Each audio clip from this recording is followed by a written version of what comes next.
আমরা সেলাই বোর্ডে কয়েল ব্যবহার করেছি, কয়েলটা উনিয়ে লাগিয়েছি। তা আপনারা সেলাই সুই সুতো দিয়ে করে নিতে পারবেন। তো আমরা ইতিমধ্যে উড়িয়ে ফেলছি, তো উঠছে, ঘুড়িটা অনেক ভালো উঠছে। তো আমরা মাঝে মাঝে দেখি ঘুড়ি বানানোর পর উড়ে না, তো এটার সমাধান আমি আরেকটা ভিডিওতে নিয়ে আসব। আর লাস্ট দেখবেন যে ঘুড়ি প্রথমে উঠতে চায় না, তারপর এটাকে ঠিক করে উড়ানো লাগে।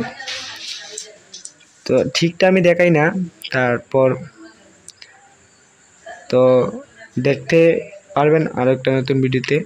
তো সেই ভিডিওতে আমি কিভাবে ঘুড়িটা না উঠলে ঠিক করতে হয় এটা। যেমন এখন এই ঘুড়িটা পড়ে গেছে, এটার কিছু সমস্যা ছিল, কেন না যেটা বলে এক সাইডে চলে যায় ঘুড়িটা। আবার দেখাবো কোনো এক নতুন ভিডিওতে। আল্লাহ হাফেজ।